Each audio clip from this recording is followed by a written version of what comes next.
Halo, selamat datang di podcast Skuter, podcast kesehatan spesialis kurang terkenal yang di-hostin oleh 4 spesialis penyakit mulut, Dr. Gigi Indra Gunawan, SPPM, Dr. Gigi Faisal Hamdi, SPPM, dan Dr. Gigi Okita Migos, SPPM, serta saya, Dr. Gigi Agam Ferry, SPPM. Pada kesempatan kali ini, pada episode kali ini, kita akan berbincang-bincang dengan salah satu teman sejawat dokter gigi spesialis bedah mulut yang sekarang sedang berdomisili di Belanda. Untuk Belandanya di mana nanti kita cari tahu lebih lanjut. Kita panggil dulu bintang tamunya. Halo, Dokter Gigi Ria Sujatminingsih, Reps SPBM. Halo, halo Mbak. Halo. Ya. Selamat malam ya. Selamat malam kalau di Indonesia. Kalau di sana jam berapa, Mbak? Sekarang masih jam 4:30. Jam 4:30 sore? Sore, iya. Oh, oke. Keren pagi, 4:30 subuh. 4:30 subuh di wawancara. Bangun. Oke, Mbak Ria, Mbak Ria ini kan udah lama berdomisili di Belanda. Tadi dari sebelumnya kita ngobrol-ngobrol udah mau masuk tahun ke-15 berarti ya. Kita penasaran mengenai kiprah dokter gigi di luar negeri ini seperti apa. Pertama-tama, tapi kita mulainya dari ini dulu. Waktu pertama kali pindah ke Belanda, apa kesulitan atau hambatan yang paling terasa oleh Mbak Ria gitu? Ya. Cerita dari awalnya, ekspektasi saya nggak seperti yang kenyataan. Seperti yang dialami sekarang gitu ya? Iya. Jadi ekspektasi saya waktu itu setelah selesai bedah mulut, bisa langsung kerja. Bisa kerja di rumah sakit sebagai bedah mulut. Begitu sampai sini, waktu itu kayak 2005 bulan Desember. Jadi pas musim dingin. Oke. Kebayang pertama dong kali pindah ke Belanda tuh ya, pertama kali pindah. Ya. Pertama Yang kali di migrasi. Indonesia nggak ada musim dingin ya? Ada. Nggak ada. Jadi pertama kali itu ngerasain musim dingin, ya shock nangis, cuaca nih ya. shock cuaca. Pertama shock cuaca, begitu landing, Shock cuaca. Dibawain jaket tebal. Berapa suhunya ketemunya Mbak? Waktu itu kalau nggak salah cuma 5 derajat. Cuma 5 derajat mah. Kulkas. Pulang lagi saya. Itu mendekati kulkas kayaknya 5 derajat. Iya, udah rada-rada di bawah kulkas. Sama Ferdinand dibawain jaket, dibawain shawl. Begitu keluar dari airport, gelap. Terus saya mikir, saya sekarang di mana ya? Kok gelap amat? Sementara waktu itu lihat jam, itu udah jam 7 pagi. Biasa di Indonesia jam 7 tapi gelap. Jam 7 pagi di Indonesia kan terang benderang tuh. Oh iya. Ribut. Lagi mulai Dan di sini gelap, sepi, nggak ada mobil. Saya mikir, aduh, salah deh pilihan. Udah salah bawa penerbangan nih, kayaknya bukan mendarat di Belanda, kok nggak ada mobil katanya. Salah tujuan. Salah tujuan. Okay. Terus ke rumah, sampai rumah kenalan sama mertua, sama ipar segala macam. Udah. Ya pokoknya pendek kata, saya bilang sama Ferdinand, saya mau kerja di rumah sakit sebagai bedah mulut. Pokoknya ilmu itu tembak. Udah merencanakan mau ini gitu ya, mau praktek sebagai bedah mulut. Udah. Terus apa kata dia? Emang kamu bisa bahasa Belanda? Gubrak. Waduh. Shock yang kedua. Tantangan kedua. Shock bahasa. Loh, kan Belanda bisa bahasa Inggris. Ya bisa, kata dia. Cuman kamu nanti mendaratnya di mana? Oh, emang saya nggak di Amsterdam? Enggak, kamu agak ke Maastricht. Jadi agak ke selatan lagi ke bawah. Jadi kalau di Indonesia itu saya mendarat di Jakarta. Gitu ya. Mendarat di Jakarta, dibawa lagi ke Kabupaten gitu. Kabupaten lah, atau dibawa lagi ke Jawa Tengah. Oh. Oke. Jauh juga dong. ya. Jadi Belandanya Provinsi Kabupaten lain. Maastricht namanya tuh. Kabupaten. Kadipatenan Maastricht.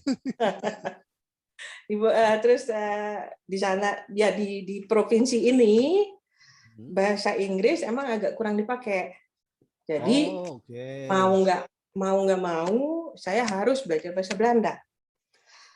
Jadi belajar bahasa Belanda itu awalnya karena udah universitas, jadi diikutkan saya ke universitas.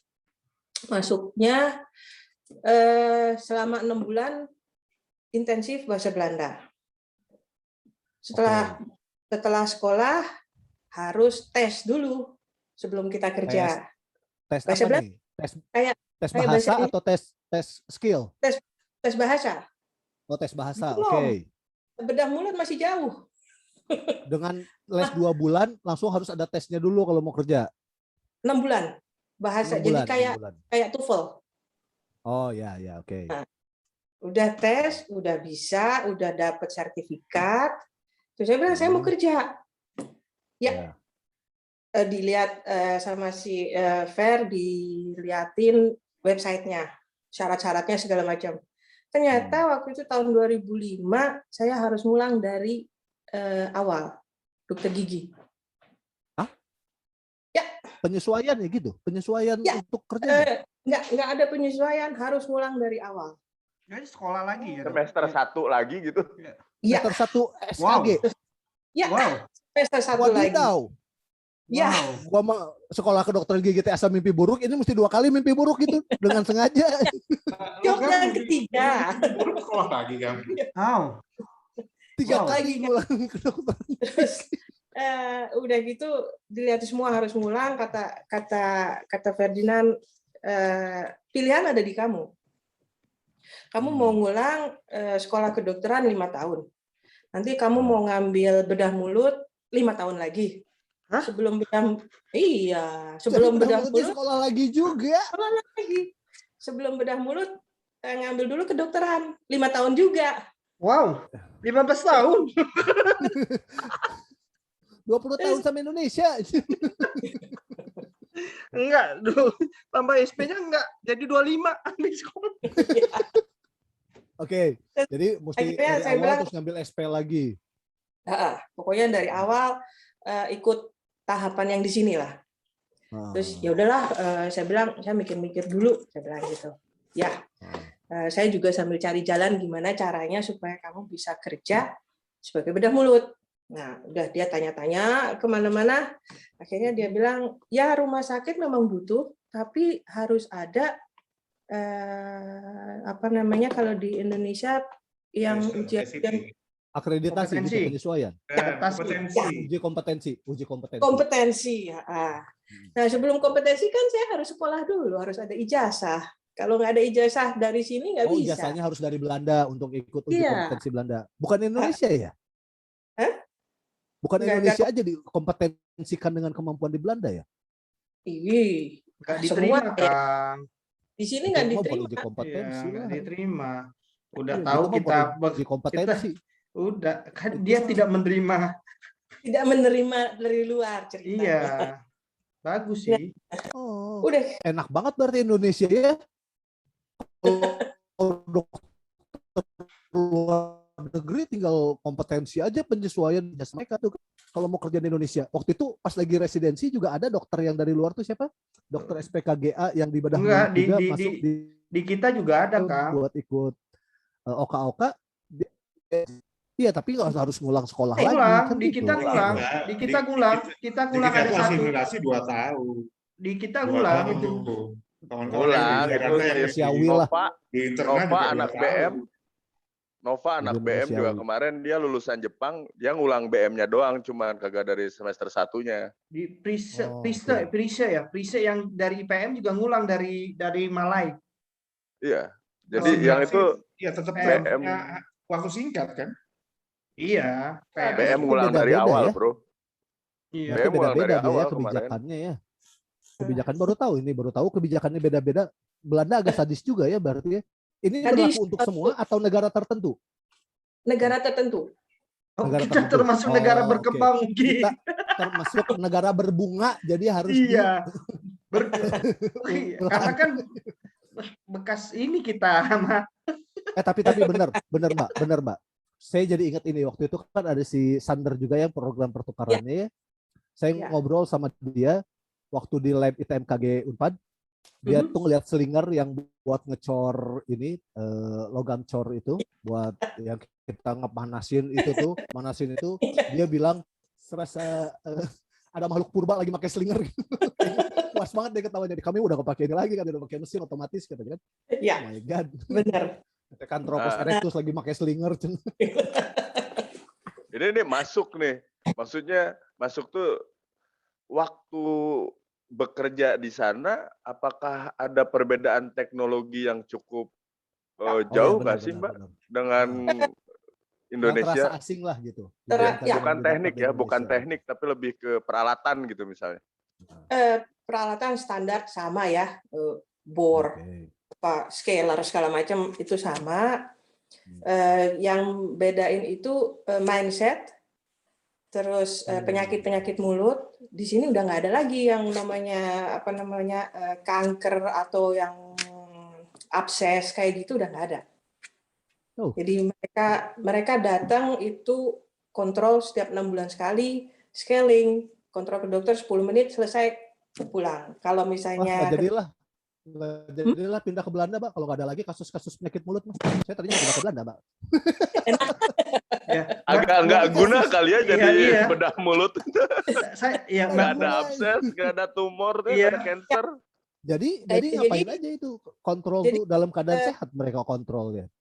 Dokter gigi umum itu mereka kontrol ke orang-orang yang sehat. Jadi setiap 6 bulan sekali. Persis seperti yang teori yang kita dapat waktu kuliah. Oh, teori di buku gitu ya. Setahun 2 kali harus kontrol. Sikat gigi begini, itu semua sama dijalankan. Tunggu Mbak. Itu disyaratkan agar asuransinya tetap berlakukah atau berhubungan dengan hal lain? Itu. Asuransi, kalau asuransi semua wajib. Jadi semua orang mereka harus kontrol per dua kali setahun itu supaya menjaga asuransinya tetap hidup kah? Enggak. Jadi kita bisa dari asuransi kita bisa milih. Kita mau yang ke dokter gigi ikut diasuransikan atau asuransi kesehatan secara umum tanpa dokter gigi. Jadi kita baik. Mbak, jadi nggak ada hubungannya sama dokter gigi. Penasaran ini deh Mbak, yang masalah balik lagi tadi yang kuliah tuh. Ya. Oh iya, kuliah lagi. Iya, balik lagi ke kuliah nih. Dilanjutin dulu. Iya, tadi kan loncat tuh jadi dokter gigi. Itu kan ngulang tuh dari SKG ya, Mbak. Itu yang maksudnya iklim belajarnya tuh beda nggak sih Mbak? Maksudnya kan dulu itu ditanya kan Mbak Riyate ngambil lagi nggak dari awal itu pertanyaan dulu. Ya, keputusan saya bilang enggak, dan dia akhirnya cari-cari, terus dia dapat informasi dari PDGI-nya sini gitu. Saya boleh kerja sebagai bedah mulut, ya bukan sebagai bedah mulut, boleh kerja nyabut gigi doang selama jadi tanggung jawabnya dia. Jadi saya nggak nambah, nggak segala macam, cuma nyabut gigi aja. Udah konsul terus, gitu. Konsul juga nggak boleh. Nggak boleh. Cuma tukang eksekusi aja gitu. Eksekusi doang. Enak ya. Jadi tapi ada semacam SIP-nya gitu untuk apa pencabutan untuk tindakan yang dilakukan yang cuman pencabutan itu, Mbak. Apanya maksudnya? Ada SIP-nya, maksudnya kan kalau kita harus ada SIP gitu loh. SIP nggak ada. Jadi yang tanggung jawab suami. Oh iya. Bukan kelihatannya ikut izin prakteknya dokter yang PDG sana mungkin begitu Mbak. Enggak juga. Jadi suami punya izin praktek, jadi saya cuma ngintil aja di belakangnya. Jadi kalau ada apa-apa jawab ya. Asisten macam supervisor gitu. Jadi asistennya lebih canggih dari dokter gigi. Jadi waktu pertama kalau saya ulang lagi sekarang Itu dari Indonesia, posisi saya di atas, begitu sampai ke sini kebanting. Dibanting di bawah. Terus Iya. bukan cuma dibanting, itu dikubur hidup-hidup. Jadi gimana? Benar-benar bisa bergerak. Ya, terus ya akhirnya saya kerja cuma nyebutin gigi doang. Sampai terakhir berapa tahun lalu, 3 tahun yang lalu, saya kena tenis arm. Tahu nggak? Sindrom. Tenis arm. Semacam carpal syndrome gitu, Mbak. Ya. Jadi udah macam dicoba, akhirnya kata fisioterapi, udahlah stop aja, kamu nggak usah nyabut-nyabut gigi lagi daripada nanti tambah parah. Udah. Kalau di sini kan sebelum kita berhenti kerja harus ada pemeriksaan segala macam lah sebelum ganti haluan. Terus kata pemeriksaan suami, apa nih, Mbak? Kesehatan gitu maksudnya? Kesehatan, kita bisa lanjut nggak di bidang ini, gitu loh. Oh ya, oke. Terus kata suami, ngapainlah ikut itu? Kita kan dari kesehatan udah pasti tahulah kedepannya gimana kalau memaksakan tenis arm kamu itu terus dipaksain. Kamu jadi ini aja lah, saya sekolahin, saya kursusin jadi prevensi asisten. Jadi kerjanya cuma bersihin karang gigi doang. Jadi gelarnya sekarang apa, Mbak? Enggak ada. SPP Rio. Gitu. Jadi dental hygienist ya, Mbak ya, gitu jatuhnya. Ya. Oh, terapis gigi kalau di kita mah ya mungkin ya. Iya. Perawat sih kalau dari kita. Dental asisten. Tapi di sana mah nggak ada perawat. Jadi beda tipis dengan dental, Chef. Jadi Mbak Ria teh kalau ada pasien datang sebelum melakukan tindakan apa-apa di scaling dulu sama Mbak Ria gitu kan ya? Ya, scaling gitu standar. Ya? Nah, jadi pasien datang scaling, kita yang lihat ada kelainan apa di mulut, nanti confirm ke Ferdinand. Dokter. Ini saya lihat ini gitu. Nanti dia datang kontrol 5 menit. Oh ya, ini ada lubang di sini kamu nanti bikin jadwal lagi kembali. Kapan ada jadwalnya kamu kembali gitu. 6 bulan lagi harus datang lagi buat kontrol bersihin karang gigi, kayak gitu lagi. Instruksi gosok gigi, apa aja yang harus dilakukan. OHI-nya ya, oral hygiene inspection-nya gitu ya. Tuh kan bahasa Indonesia saya jadi megap-megap. Kalau ngomong Jawa bahasa Jawa. Apalagi. Jadi ya akhirnya saya jadi ya asisten. Begitulah. Selama jadi asisten itu, Mbak, maksudnya dari nggak sama jadi asisten sih, pas dari mulai ya kembali nyabut-nyabut itulah maksudnya. Ada perbedaan yang mendasar nggak sih sistem praktek mandiri di sana sama di Indonesia? Yang mendasarnya ada nggak? Ada. Jadi ceritanya, contoh saya ke dokter gigi, daftar, ditanya punya asuransi apa enggak. Oke. Di awal tuh udah ditanya itu ya. Informasi kesehatan dari dokter umum, terus dia lihat kondisi giginya gimana. Oh ini, inform concern sama privacy. Bahasa Indonesianya apa ya? Rahasiaan pasien. Eta nama lancar. Nah, di sana megap-megap tak etana lancar. Nah, jadi semua ditanya, mereka harus tanda tangan. Kalau misalnya ada apa-apa, kita bisa minta data mereka dari dokter umum, dari rumah sakit segala macam. Sekalian juga daftar obat yang mereka pakai, apa segala macam ditanya. Terus ke dokter, kalau misalnya nggak ada apa-apa, ya it's okay. Kontrol, nanti balik lagi 6 bulan lagi kontrol, karang gigi bersihin setiap setahun 2 kali. Kalau misalnya ada yang aneh-aneh seperti crowding, apa bahasa Indonesianya, gigi lubang, karier. Sorry. Asik mengingat, senang saya ngelihatnya, Pak. Ini bahagia. Ingat-ingat ya. Mulai berseliweran 2 bahasa di kepala. Itu nanti dicetak, dibikin model. Nanti si Ferdinand ini treatment planning. No, bahasanya udah. Rencana perawatan, bikin rencana perawatan ya. Nah, jadi rencana perawatannya apa? Nanti mereka ini kirim email ke pasien, kasih tahu rencana perawatan saya ini. Biaya yang dihabiskan sekian, yang ditanggung oleh asuransi sekian. Jadi kamu harus bayar sendiri kurang lebih sekian. Gitu. Nah, kalau pasiennya setuju ya dia akan tetap sama kita. Jadi, untuk semua kasusnya. Saya potong dulu, Pak. Berarti jadi pasien itu bikin appointment dulu ya ke dokter berarti. Ya. Nggak langsung. Kalau kita kan tiba-tiba ujuk-ujuk datang, langsung, siapa lo? Gigi gua sakit gitu kan. Ya. Ini nggak bisa berarti datang ke klinik gitu. Jadi pasien telepon, apakah masih ada tempat buat saya jadi pasien di tempat kamu gitu loh. Cara ngomongnya gimana gitu? Pakai bahasa Belanda dong. Bahasa Belanda.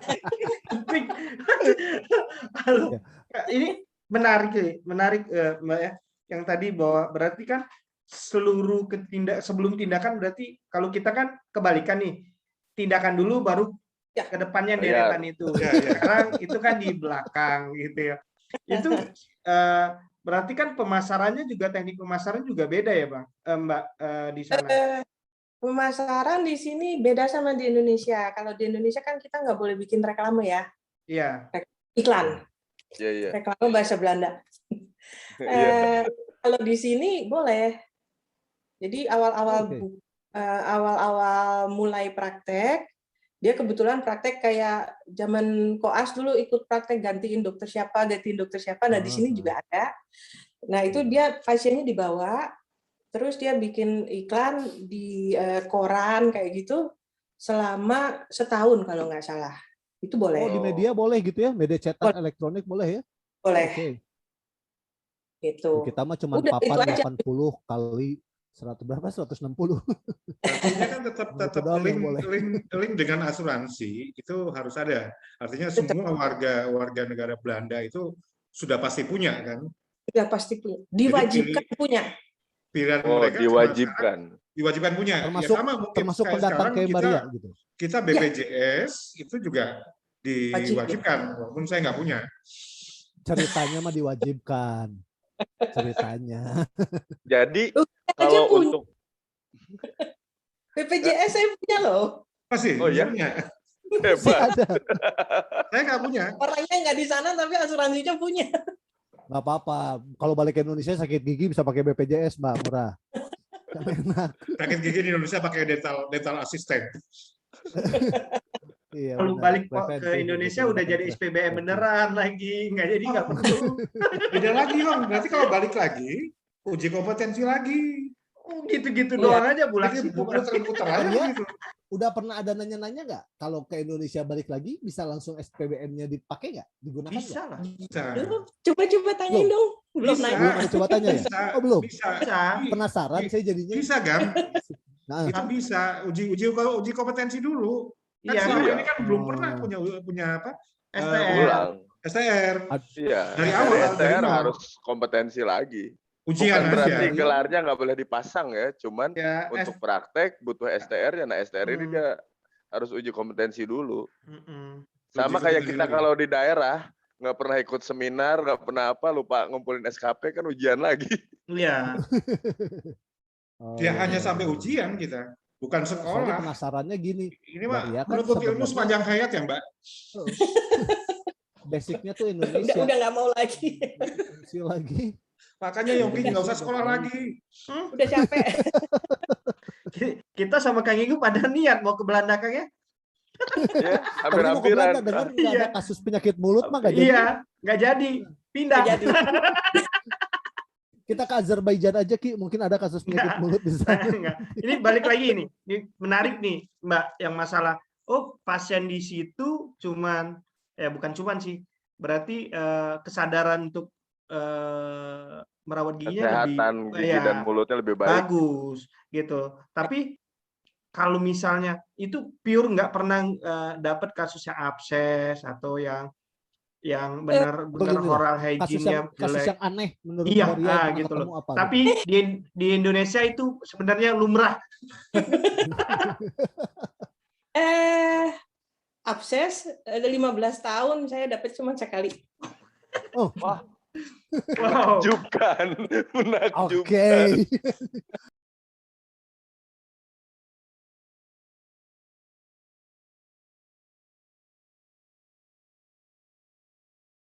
Abses Itu- itu karena gigi kali ya. Kalau Ya, ada gigi. Satu kan. itu pasiennya WNI atau warga negara Belanda itu? Ya, bukan. Bukan. Abses itu kan terjadi karena kalau memang giginya ada, mungkin di sana mungkin nggak banyak. Nggak banyak giginya, Mbak. Ada tulus semua. Jadi dia itu Kacau. sudah perawatan, sudah endo sampai 3 kali dan ternyata bocor. Nah, jadi abses. Oh, Itu oke. ininya. Itu WNI pula ya, bukan warga negara Belanda ya. 1 dari 15 tahun lagi. Iya. WNI pula yang punya abses. Oh, tapi berarti bukan kayak Mau- apa abses yang ditinggalin karena gangren, misalnya atau radix gitu ya. Gitu. Ya. Ya, maksudnya perawatan yang bocor kan, artinya Ya. itu gigi itu udah dirawat sebenarnya gitu kan. Ya, betul. Oke. Kalau di sana Mbak, ada nggak sih maksudnya target kalau di kita kan bisa dibilang ada 2 tingkatan masyarakat lah yang datang ke dokter gigi ya. Kalau misalnya BPJS berarti kan kita anggap menengah ke bawah. Kalau non BPJS biasanya menengah ke atas. Karakternya pun kan berbeda. Kalau BPJS mah hancur lah biasanya gitu ya. Si kesehatan gigi dan mulutnya. Kalau yang non BPJS biasanya bagus. Nah kalau di Belanda terbagi gitu juga nggak sih sebenarnya? Enggak. Jadi semua sama. Jadi kalau Semua misalnya strata sosial kondisinya sama ya. sama. Jadi kalau saya lihat di sini sepintas mirip-mirip komunis lah. Jadi nggak ada beda. Jadi satu untuk semua gitu. Nggak, Yang bayar pajak ya kita. Betul. koreksi untuk Igun. Nggak begitu juga BPJS di sini sekarang ini udah masif semua itu sudah pakai BPJS. Jadi rumah sakit di sini yang tidak ada BPJS itu sepi. Nah BPJS itu sekarang nggak beda Gun. Jadi kalau memang Anggap aja tempat gua. Ya, Kalau yang itu akan pakai berbeda. BPJS ya, biasanya kondisi rongga mulutnya ya, jauh lebih hancur Ya. dibanding yang ya. datang untuk Ya. umum gitu loh. Ya, ini di Jakarta. Kalau di Jakarta itu nggak begitu. Jadi sama. Jadi kayak ini ada beberapa rumah sakit besar di Jakarta juga tetap dia pakai BPJS dengan pelayanan yang sama untuk umum. Itu mungkin kalau di Jakarta sudah lebih bagus. Sebenarnya cuma yang itu gua targetin sih bukan masalahnya BPJS kan bukan atau non BPJS ya. Ya. Maksud gua paham. ada 2 strata sosial masyarakat nih. Ya. Oke lah kita anggap Ya. menengah Paham, ke bawah paham. dan menengah ke atas. Apakah Ya. kondisi kesehatan gigi mulutnya sama nggak? Kalau di sini biasanya menengah ke bawah itu kondisi kesehatan gigi mulutnya jauh lebih Iya, parah. dibanding menengah ke atas gitu. Tapi kalau ternyata memang di Belanda ya bisa dibilang sama, berarti pendidikan tingkat pendidikan kesehatan yang bagus. mulutnya ke masyarakatnya bagus banget gitu. Iya. Wajar preventifnya tuh lebih dibikin. Kalau di kita kan kuratif yang di kita tekankan. Preventifnya tuh bahkan puskesmas sendiri nggak begitu bagus gitu untuk preventif ya. Ya mungkin, Mbak. Saya mau nanya sekalian. Tadi abses itu kan untuk selama berapa tahun? 15 tahun ya. Akhirnya baru abses, baru ngerjain abses. Tarif, ya benar. Tarifnya berapa, Mbak? Oh ya, perbedaan tarif di Belanda gimana nih? Jauh nggak sama Indonesia ya? Beda. Kalau tarif di sini ditentukan sama PDGI-nya gitu. Jadi sama semua untuk dokter. Semua sama. Harus. Bener, kayak komunis ya? Harus. Kayak komunis sebenarnya. Ya, jadi semua sama. Ditentukan dari organisasi dokter gigi. Tapi dengan standar pelayanannya juga berarti harus sama ya Mbak ya. Maksudnya gini, kalau di kita kan tempat praktek itu ya bisa dibilang ada yang high end, ada yang basic gitu. Dan biasanya yang high end pengennya harga jualnya kan lebih tinggi. Berarti kalau di sana ada khusus standarisasi tempat praktek atau gimana, Mbak? Jadi sebelum ini pengalaman waktu suami bikin praktek sendiri. Jadi sebelum dia praktek itu harus ke ke Kota Madya. Apa Kota Madya bahasa Belandanya apa? Gemeente. Komite. Jadi dia harus minta izin. Nanti dari sana, dari Kota Madya, nanti dia tanya tentang pembuangan limbah. Terus nanti ada, karena di sini praktek kan pakai ronsen foto sekalian, harus ada standar juga dari pakaian ronsen. Terus ruangan radiasinya itu ya. Terus ruangan dokter gigi juga harus isolasi, ventilasi segala macam itu dilihat, besar ruangannya berapa, semua ada ukurannya. Jadi nggak kayak di sana ya gue punya ruangan 1x2 gue bikin praktek. Di sini nggak, bukan ruangan praktek Mbak, kuburan itu mah Mbak, 1x2 mah. Mbak, ini iya. 3x2 gitu Mbak, 3x4. Agak manusia. 3x2 saya baring juga penuh Mbak. 3x2 kosan Bandung ya. Oke, demikian sepenggal episode wawancara dengan Mbak Ria, Dr. Gigi Ria Sujatminingsih, SPBM, yang sekarang ada domisili di Belanda. Jadi kita lebih tahu gimana kondisi pempraktekan dokter gigi di Belanda, kemudian apa yang harus dipersiapkan semisalnya ada yang mau praktek ke Belanda gitu ya, ikut suami kah atau ikut istri kah gitu ya, tahu apa yang dipersiapkan. Tetapi tentu masih ada hal-hal lain yang masih bisa digali dan perlu diketahui. Tetapi mengingat keterbatasan waktu dari masing-masing personil hostnya, juga dari narasumbernya, mungkin kita bahas di lain waktu. Kalau kita masih ada kesempatan lagi, waktunya untuk bertemu lagi, jangan bosan ya Mbak Ria ya. Kita undang lagi buat ngobrol-ngobrol lagi nanti. Untuk sementara demikian dari kami. Semoga apa yang didapat hari ini bisa bermanfaat, baik untuk para pembawa acara dan narasumber maupun yang mendengarkan. Sekian dari kami, terima kasih. Assalamualaikum warahmatullahi wabarakatuh. Waalaikumsalam. Terima kasih Mbak. Makasih Mbak ya. Ya, makasih Mbak. Kabarin linknya ya kalau udah tayang.